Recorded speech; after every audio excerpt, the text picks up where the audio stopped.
최근에 한류의 열풍을 여러분 체감하십니까?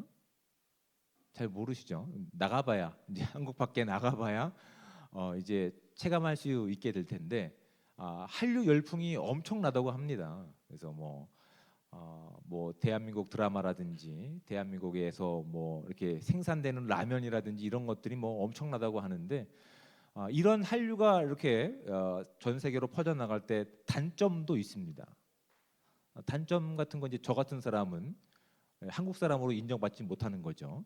너무나 이렇게 꽃미남 같은 애들이 TV에 나오고 하면은 저 같은 사람은 어디서 이렇게 재밌으라고 한 건데 되게 재미가 없이 이렇게 딱딱하게 굳는 것을 보니까 한류가 아직 여기는 미치지 않은 것 같습니다. 여러분 드라마를 참 좋아한다고 합니다. 이 외국 사람들이. 그래서 이제 한국 문화와 한국말을 드라마로 배우는 그런 지금 이 시대를 살고 있는데 예전에 대한민국의 드라마는 좀 명확한 주제와 방향성이 있었습니다. 어떤 거냐면 권선징악이라고 하는 결국 악은 망하고 선이 결국은 이렇게 승리한다라는 요즘 말로 얘기하면 뭐 갑과 을 관계가 뭐 뒤바뀌기도 하는 뭐 그런 것들이 이제 권선징악의 이제 대표적인 건데 요즘 드라마는 또 이렇지도 않다고 하더라고요. 요즘 드라마는 뭐가 선인지 뭐가 악인지 이렇게 혼돈을 줄 만한 내용들이 참 많다고 합니다. 그래서 드라마를 만약에 보게 되더라도 정확하게 이 드라마가 목적하는 것이 무엇일지를 좀 지혜를 가지고 바라보는 이렇게 좀 우리가 마지막 때를 살아가는 이렇게 지혜가 필요할 거라고 생각합니다. 그래서 여러분 너무 드라마의 막 얼굴만 보지 마시고 그 드라마가 목적하는 것이 무엇인지를 좀 진지하게 찾아갈 수 있는 우리가 되기 원합니다. 여러분 요셉의 이야기입니다. 야곱의 이야기입니다. 사실은 야곱의 이야기도 드라마로 내도 오늘날 드라마의 내용과 크게 다르지 않습니다. 이건 뭐 막장 드라마가 없습니다. 이 집안을 보면 그렇죠. 뭐 장남이 아버지의 첩을 이렇게 막 맘대로 하고 그냥 아버지의 권세와 재산을 뺏기 위해서 암흑과 이런 다툼이 있고 뭐 오늘날 드라마로 내도 전혀 이상하지 않는 야곱의 집안이 있는데 그러면 예전의 드라마의 관점 가운데 권성징악이라고 한다면 여러분 선이 누굴까요? 선은 누구죠? 악은 누굴까요? 헷갈리시죠? 우리가 이제 뭐 갑과 을에 바뀌는 그런 내용을 보니까 아무 생각 없이 요셉이 선이 아닐까요? 요셉이 결국은 하나님께서 주신 꿈이 회복되어서 온 가족을 살리는 통로가 되었으니 요셉이 선이 아닐까요? 그럼 나머지는 악일까요? 답을 못 하시죠? 다음번 시험은 이걸로 내야 되겠네요. 재밌죠? 뭐가 선이지? 뭐가 악이지? 하나님께서 이 야곱의 집안을 통해서 우리 가운데 무엇을 도전하고 계시지? 이런 것들을 가지고 하나님께서 우리 가운데 무엇을 원하시는지 집중해서 본문을 묵상하고 관찰할 때 하나님께서 그런 집안을 통해서 우리 가운데 이 시대를 살아가는 저와 여러분 가운데서 하나님이 계획하신 복음의 의미가 무엇인지를 알게 하실 줄 믿습니다. 그러니까 표면적으로 와 참 막장이네. 누가 선이지? 결국은 인내하고 참으면 요셉처럼 그렇게 총리가 돼서 다시 갑을 관계가 바뀌어서 마음대로 할 수 있을까?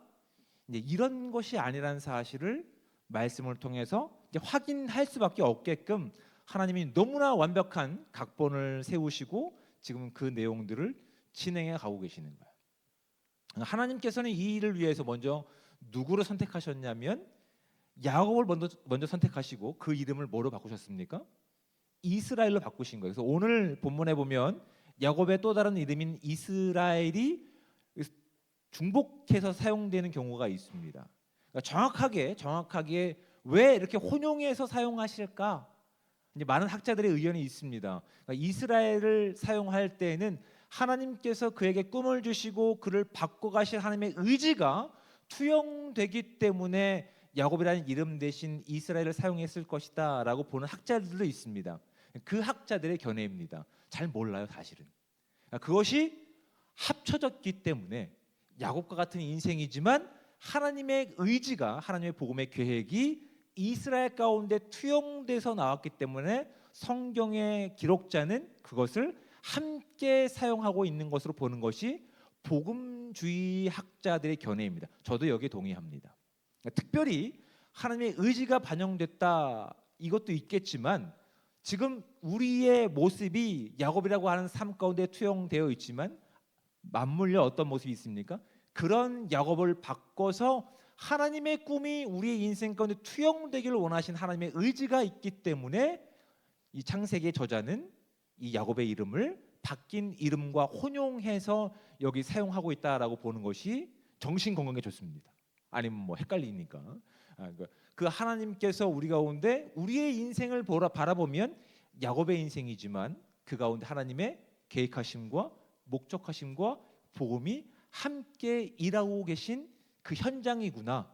그래서 하나님께서는 이름을 이렇게 혼용해서 우리 가운데 사용하고 계신 것으로 보시는 것이 아주 좋은 이 성경의 접근 방법입니다. 그래서 하나님께서 야곱을 바꿔가기로 작정하시고 야곱에게서 끝나는 것이 아니라 그의 후손들에게도 계속 이어지기 위해서 그 다음에 누구를 사용하시냐면 야곱의 아들인 요셉을 사용하시는 거예요. 요셉이 어떤 것인지 알지 못할 때 그에게 하나님의 꿈을 주십니다. 그 꿈에는 하나님의 사랑이 담겨 있고 하나님의 생명이 담겨 있는 겁니다. 그런데 그것을 알지 못하니까 요셉이라든지 나머지 형제들과 야곱은 무엇만 생각합니까? 그 꿈이 의미하는 것, 해와 달이 나에게 절했습니다. 곡식단이 저에게 절했습니다. 내가 왕이 될 상이냐? 이것만 바라보고 있는 거라고요. 그러니까 하나님께서 그 안에 품으신 복음의 복된 소식이 아니라 내가 그 위치에 올라가서 내가 여러분들의 경배를 받는 높은 자리에 설 겁니다. 이것만 생각하고 있다고. 그러니까 선이 누구냐, 악이 누구냐 할 때 우리는 답을 못 하고 있는 거라고. 요셉이 선인가? 나머지는 악인가? 그러니까 하나님께서 그런 인생 가운데 개입하셔서 마치 야곱과 같은 우리의 인생 가운데 개입하셔서 이스라엘로 바꿔가시는 과정 가운데 아니 너희들이 생각하고 있던 그 정도 수준에서 멈추는 것이 아니라 내가 준 꿈과 내가 꿈 가운데 담겨있는 생명과 사랑을 통해서 이제 비로소 나의 꿈을 나의 생명을 나의 사랑을 이 땅 가운데 내가 흘려보낼 나 여호와 하나님이다를 보여주실 목적이 야곱의 집안 가운데 있는 거예요. 근데 그것을 알지 못했기 때문에 하나님께서는 이 모든 우주 만물을 계획하셔서 또 누구에게 꿈을 주시냐면 애굽 왕 바로에게 꿈을 주시는 거예요. 바로에게 꿈을 주셔서 이제 점점 상황들을 만들어 가시는 거죠. 그런데 야곱은 그 하나님의 꿈을 알았을까요? 하나님의 계획과 의도를 알았을까요? 전혀 몰랐습니다. 전혀 몰랐기 때문에 끝까지 포기하지 않는 것 가운데서 나머지 가족들마저도 죽일 위기 가운데 내몰았던 인물이 야곱이었어요. 그래서 이제 오늘 43장부터는 이제 야곱의 형제들이 두 번째 애굽을 방문하는 내용들이 기록되고 있는데 그 전에는 1차 방문을 한번 마쳤죠. 그러니까 지금 야곱 가문이 생활하고 있는 가나안 땅에서 애굽까지의 거리는 왕복으로 치면 얼마나 걸리냐면 30일이 넘게 걸리는 거리입니다. 만만하지 않은 거리예요. 그러니까 한 번 갔다 오는 것이 쉽지 않은 거리예요. 그 중에는 강도도 있을 수 있다고요. 근데 그 위험을 무릅쓰고 우리의 생명을 위해서 우리 가족의 생존을 위해서 갈 수밖에 없는 거예요. 그런데 한 번 보냈다가 돌아왔을 때 우리가 지난주는 아니죠. 2주 전에 살펴봤던 내용 가운데서 모든 형제가 곡식을 사들고 다 돌아왔을까요? 잘 모르시죠? 그냥 지나갔기 때문에 그렇지 않습니다. 42장 37절 말씀을 보면 이렇게 되어 있습니다. 르우벤이 그의 아버지에게 말하여 이르되 내가 그를 아버지에게로 데리고 오지 아니하거든 내 두 아들을 죽이소서 그를 내 손에 맡기소서 내가 그를 이게 아니죠. 제가 지금 잘못된 걸 읽었습니다. 어디 있냐면 지금 곡식을 사 오고 나서 누가 그 지금 옥에 갇힌지 아십니까? 그 앞에 있는 절입니다. 36절 말씀이에요. 그들의 아버지 야곱이 그들에게 이르되 너희가 나에게 내 자식들을 잃게 하도다. 요셉도 없어졌고 시므온도 없어졌거늘이라고 얘기합니다. 지금 애굽의 총리가 된 요셉이 그 형제들 중에 누구만 붙잡아 놓고 있냐면 시므온을 잡아놓고 있는 거예요. 그러니까 시므온을 잡아놓고 나머지 형제들이 지금 아버지 야곱에게 돌아갔을 때 시므온이 없는 것을 본 야곱은 어떤 마음이 들었을까요? 이것들이 내가 가장 사랑하는 요셉도 죽이더니 시므온도 팔아치워서 그 돈을 이렇게 가져온 것 아닐까? 이런 충분히 정황상 의심을 살 만한 환경에 있다고. 왜냐하면 애굽에 뭐 하러 갔습니까? 곡식을 사러 갔어요. 생명을 유지할 만한 곡식을 사러 갔다고요. 사러 갔으면 돈을 내고 와야 정상 아닙니까? 그렇죠. 근데 돈이 그대로 있었던 거예요. 누구만 없어진 거예요? 아들만 없어진 거라고요. 그러니까 야곱의 입장에서는 이 녀석들이 내가 사랑하는 아들 요셉마저 죽이더니 그리고 또 아들 하나마저 이렇게 어떻게 팔아버렸구나. 내가 얘들을 살릴 수 있을까? 내가 얘들을 믿을 수 있을까? 이것이 아마 야곱의 이 마음 가운데 신음하는 고민하는 내용이었을 거예요. 그렇게 시간은 흘러갑니다. 그런데 오늘 43장 1절의 말씀을 보십시오. 그 땅의 기근이 심하고 라고 되어 있어요. 세번역 성경에서는 지속적인 내용으로 이렇게 표현되어 있어요. 그 땅에 하나님께서 일부러 기근을 계속 더 어렵게 만드시는 거예요. 다시 어디로? 하나님의 꿈과 하나님의 생명이 담겨 있는 그곳으로 떠나게 하시기 위해서 포기하지 않는 야곱에게 더 이상 방법이 없는 방법으로 만들고 계시다고요. 어쩔 수 없이 야곱은 다시 아들들을 애굽으로 보낼 수밖에 없는 거예요. 보내야 사실은 하나님께서 야곱과 요셉을 통해서 이 땅 가운데 보이실 복음의 내용들이 드러나는데 지금 야곱은 당한 게 있는 거지. 내가 한 번 자녀를 잃어봤고 또 자녀를 잃었는데 어떻게 또 그나마 내가 또 사랑하는 베냐민마저 내가 너희한테 맡길 수 있겠느냐? 절대 못 맡겨. 그러니 마음대로 해. 근데 어떤 상황입니까? 안 보내다 보니 가족 전체가 몰살 아사 직전까지 간 거예요. 어쩔 수 없이 가야 되는 거. 어쩔 수 없이 보낼 수밖에 없는 야곱의 그 심정 가운데 14절 말씀을 볼까요? 이렇게 되어 있습니다. 전능하신 하나님께서 그 사람 앞에서 너에게 은혜를 베푸사 그 사람으로 너희 다른 형제와 베냐민을 돌려보내게 하시기를 원하노라. 내가 자식을 잃게 되면 이르리로다 라고 얘기합니다. 그동안 야곱이 다른 건 다 포기했던 삶 가운데 끝까지 포기하지 못했던 건 내가 사랑했던 아내 라헬의 자녀였었죠. 요셉과 베냐민. 그런데 그들을 품고 있다 보니 나머지 가족들마저 나머지 자녀들마저 다 죽이게 되는 상황 가운데서 이제는 안 되겠다. 내 아이들, 내가 사랑하는 아이들을 살리기 위해서도 결국은 보낼 수밖에 없다. 어차피 이렇게 죽나 저렇게 죽나 마찬가지니 이제 내가 그 모든 주권과 모든 선택을 하나님께 맡겨드리겠다라는 말도 안 되는 고백을 지금 야곱의 이 고백 가운데 담겨 있는 거예요. 그런데 여러분, 이 내용 가운데 놀라운 하나님의 복음에 대한 메시지가 담겨 있는 거예요. 여러분, 이 야곱의 이야기를 신약에서 하나의 대표적인 인물로 한번 찾아본다면 누가 있냐면 사도 바울이라고 하는 인물이 있습니다. 사도 바울이 이게 하나님의 사람으로 변화되기 전에는 사울이라고 하는 이름을 가지고 있던 사람이었어요. 그는 하나님을 사랑하는 사람이었을까요? 아니었을까요? 하나님을 굉장히 사랑하는 사람이었어요. 네, 어떤 방식대로? 자기 방식대로. 내 방식대로 하나님을 너무 사랑하는 거야.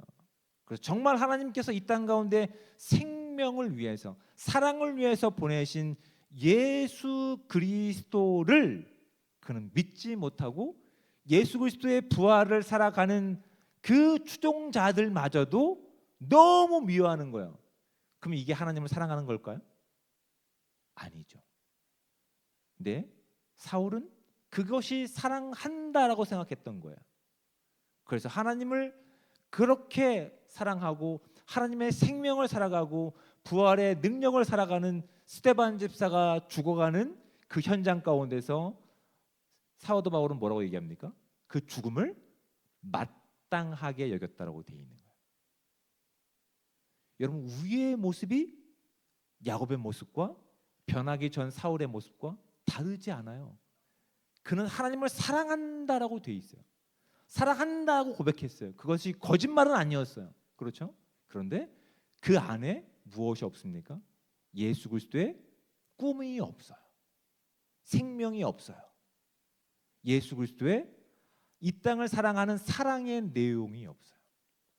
사랑을 얘기하고 있지만, 생명을 이야기하고 있지만, 결국 그 생명 때문에 나머지 가족을 죽이려고 했던 야곱처럼 사랑을 이야기하고 있지만 그 사랑의 결과가 누군가를 죽이는데 앞장섰던 사울처럼 우리도 그런 모습으로 이 땅을 살아가고 있다고 하는 사실을 성경은 야곱의 이야기를 통해서 우리 가운데 투영시키고 계시는 거예요.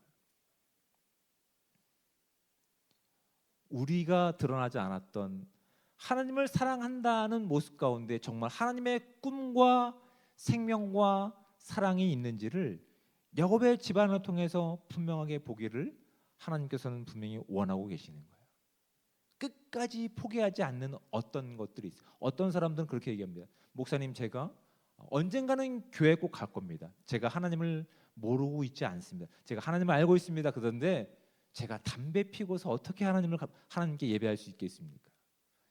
제가 이렇게 거짓말을 하면서 어떻게 하나님을 믿겠습니까? 라고 내가 스스로 정의를 합니다. 의의 정의를 하고 사랑의 정의를 하고 생명의 정의를 한다고요. 또 다른 어떤 예들이 있습니다. 내가 하나님을 그렇게 사랑한다고 예배하고 있지만 결국은 내가 하나님 앞에 꺼내놓지 못했던 나와의 하나님과의 관계에서의 어떤 죄악된 모습들이 있어요. 나는 알고 있어. 하나님도 분명히 알고 있지만 끊어내지 못하는 지속적이고 집요한 우리의 죄악된 모습들이 있다고요. 드러나지 않으니까, 밝혀지지 않으니까, 적당하게 하나님과 나와의 사이에 거리를 두고 너무 깊이 하면 내 마음이 다칠까봐 그렇게 하나님께서 내 손을 붙잡고 끌고 가시려고 하는 그 생명의 길 가운데, 그 사랑의 길 가운데 적당하게 손을 놓으려고 하는 우리의 모습들도 있다고요.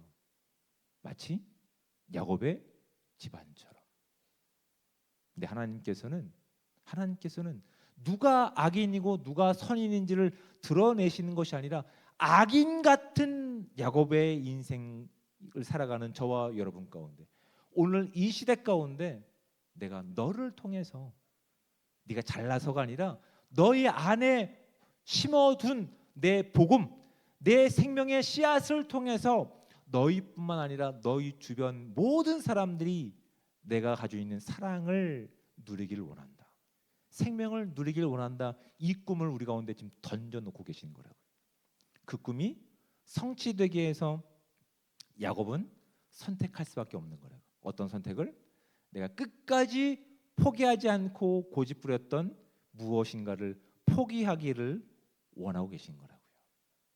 그걸 비로소 내려놓을 때 하나님께서 나에게 주셨던 그 생명, 그 복음, 나뿐만 아니라 그것을 통해서 내 가정이, 나와 상관하고 있는, 나와 교제하고 있는 주변 사람들이 예수 그리스도의 복음을 누리게 될 줄 믿습니다. 그래서 하나님께서는 야곱의 인생 가운데 깊이 개입하셔서 정말 고집센, 절대 포기하지 않는 그 인생 가운데 지속적으로 개입하셔서 그에게 주셨던 꿈이 현실이 되어서 그뿐만 아니라 그 주변에 있는 모든 사람들이 하나님의 복을 누리기를 이미 원하고 계시는 거예요. 또 다른 내용이 어떤 건지 아십니까? 우리는 거기에 조건을 답니다. 제가 이 정도 일을 했으니 하나님 적당한 거기에 대한 보상이 저한테 주어져야 되는 것 아닙니까? 근데 하나님께서는 우리 양식을 살아가는 그 시간 가운데 요셉을 통해서 어떤 일이 이루어진지 아시죠? 그 양식 값을 이미 다시 돌려받게 되는 역사가 있었다고요. 아무것도 아닌 것 같죠? 그렇죠? 근데 이미 십자가 가운데서 그 죄에 대한 값, 생명에 대한 값을 누가 이미 지불하신 거예요? 예수 그리스도께서 지불하신 거라고요. 근데 우리는 아직도 조건을 달고 있는 거예요. 하나님, 제가 이렇게 기도 많이 했습니까? 하나님, 제가 이렇게 헌신 많이 했습니까? 저 그 헌신에 맞는, 기도에 맞는 결과가 저한테 주어져야 되는 거 아닙니까? 근데 오히려 그 생명을 찾아가는 그 집안 가운데 오히려 그 값을 돌려보내시면서 이 돈이 무엇이냐라고 스스로 질문하고 놀라는 현장 가운데 우리를 지금 보여주고 계시다고요. 하나님의 구원을 살아가는 것, 그 생명을 살아가는 것, 그 사랑을 이 땅 가운데 살아가는 것은 우리가 가지고 있는 무엇을 가지고 자격 조건을 가지고 자격 형편을 가지고 살아가지 않는다는 것을 여러분 기억하시고, 값 없이 받았으니 값 없이 줄 수 있는 저와 여러분들 되시기를 주며 축복을 드립니다. 그럴 때 비로소 어떤 것들이 그들 가운데 선물로 주어진지 아십니까? 그들의 뿌리 깊었던 그 가족의 어떤 편애와 또한 편견과 집요한 그런 것들이 오히려 내려놓게 되니 어떻게 되는 겁니까?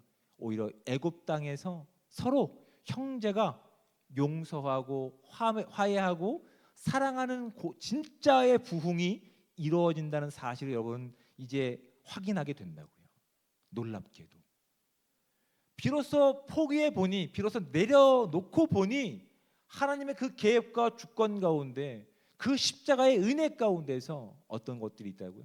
내가 도저히 용서할 수 없었던 누군가가 용서가 되고 또 화해가 되고 사랑하게 되는 역사가 이루어진다는 사실을 여러분 잊지 않고 기억할 수 있는 저와 여러분들 되시기를 주며 축복을 드립니다. 우리의 인생은 야곱의 인생과 다르지 않아요. 참 집요하게 고집세고 집요하게 내가 사랑하는 것만 사랑하고 내가 정해놓은 그 한계 안에서만 무엇인가 하려고 하는, 그래서 결국 나도 죽이고 다른 누구도 죽일 수밖에 없는 우리의 모습이라고. 그런 우리에게 마치 하나님께서는 야곱이라고 하는 인물을 선택하셔서 그의 이름을 바꿔가 주시고 그 안에 꿈을 주시고 생명이 싹 틀 수 있는 기회 가운데 오히려 우리를 몰아가시는 것 같아요. 우리를 몰아가셔서 내가 만들어가는 세상에서 내가 원하는 누군가만 사랑하는 인생이 아니라 모든 사람들이 누릴 수 있는 그 복음을 살아갈 수 있는 그 영광을 저와 여러분도 누리기를 원하시는 모습 가운데 저와 여러분 가운데도 야곱처럼 하나님의 생명을 주신 하나님이심을 믿고 나갈 수 있는 저와 여러분들 되시기를 주님의 축복을 드립니다. 그런 신약에서는 그런 사도 바울 전에 사울이었습니다. 그가 이제 비로소 하나님의 은혜와 십자가를 경험하고 나서 본인만 사는 것이 아니라 본인과 함께하는 교회 공동체를 위해 이런 고백을 합니다. 그것이 신약성경 빌립보서에 나와 있는 말씀입니다. 빌립보서 1장 6절에는 그가 이렇게 고백합니다. 너희 안에서 착한 일을 시작하신 이가 그리스도 예수의 날까지 이루실 줄을 우리가 확신하노라라고 고백하고 있는 거예요. 그가 예전에 하나님을 사랑한다고 얘기했지만 그 하나님을 사랑한다고 하는 그 욕심 때문에, 그 무지 때문에 누군가를 죽이는 일, 하나님의 사랑이 담겨있는 누군가에게 희생을 강요하는 일 가운데서 오히려 그가 너와 나의 안에서 시작하신 그 선한 일, 복음의 그 일이 예수 그리스도 안에서 완성될 것을 내가 확신한다고 돼 있어요. 그리고 24절에 보면 놀라운 고백을 합니다. 이렇게 돼 있습니다. 내가 육신으로 있는 것이 너희를 위하여 더 유익하니라. 그는 소망이 있었어요. 내가 이런 고통, 이런 사도로서의 인정받지 못하는 것, 이걸 떠나서 내가 나를 사랑하시는 하나님을 직접 빨리 뵙는 것이 기쁨으로 여길 정도로. 여러분 기쁘시죠? 주님 오늘 오신다고 하시면 기쁘지 않으십니까? 네. 기뻐할 수 있는 저와 여러분들 되시길 축복합니다. 그런데 사도 바울 변화된 그 인생 가운데서 하나님의 마음이 담겨 있네요. 질글 것 같은 내 인생 가운데 하나님의 꿈을 주셔서 내가 원하는 바로는 지금 당장 내가 하나님께 나가는 것, 내가 죽어서 하나님을 영원히 섬기고 사랑하는 것 가장 좋지만, 하나님이 사랑하시는 이 교회 공동체 가운데 내가 오히려 육신을 가지고 비천하지만 나약하지만 그 복음에 대한 소식을 전하는 것, 훈련시키는 것, 내가 하나님을 소개하는 것 너희 가운데 유익하니 여기 하나님의 생명과 꿈이 담겨 있으니 너희 가운데 있는 것이 더 유익하다라고 고백하고 있는 거라고요.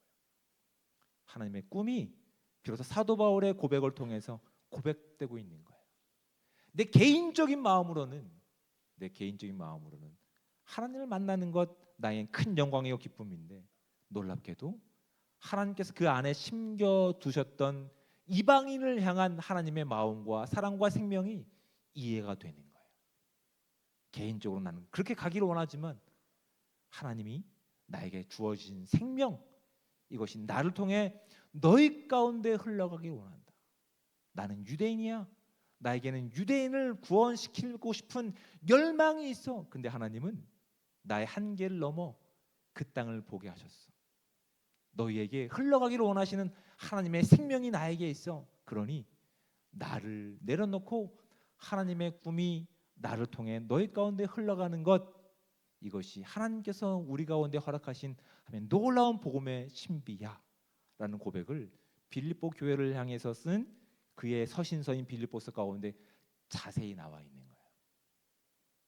여러분, 아직 다 이해할 수 없습니다. 하나님 왜 저에게 그런 꿈을 주시며 이런 한계 가운데 저희를 몰아가십니까? 아직은 다 이해할 수 없습니다.